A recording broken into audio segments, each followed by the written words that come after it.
Has anyone noticed that Solo Leveling has like two Japanese dub versions?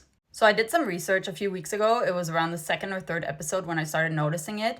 But apparently there's a version that has the names of the characters in Japanese, and then there's a version with the actual Korean names. So they apparently dubbed it twice. So the Japanese voice actors made a version with the Japanese names for only Japanese viewers. So this is what's being broadcasted in Japan, and then the international version with the Korean names. Apparently because it's simpler for Japanese people to understand Japanese names. But it's been throwing me off because let's just say I'm not watching on Crunchyroll, I'm watching on another site, and that other site is kind of alternating between both versions.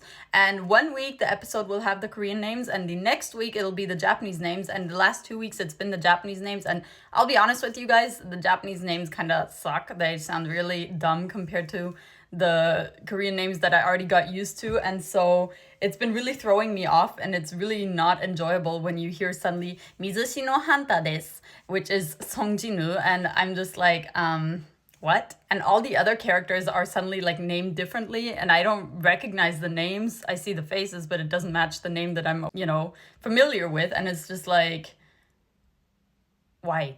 But I guess that's the, negative side of not watching on an official site. But anyway, so much to that. I feel like this is a problem that you don't notice maybe if you don't speak Japanese, but because I do speak Japanese, I notice it and it's really throwing me off. I probably wouldn't have noticed this like maybe, I don't know, 10 years ago when I didn't speak Japanese and I was watching Japanese like dubbed anime for the first time in my life, and I was still getting used to everything, and I was like not paying attention so much. And because you don't understand the language, like except maybe one or two words, you don't really pick these things up. But when you do, it can be really like confusing. Let me know your thoughts in the comments and if you've noticed this, because I can't be the only one. Although I'm thinking slowly I'm going crazy because I don't see anyone ever mention it in comment sections. So that's why I'm thinking probably people who don't speak Japanese don't notice it.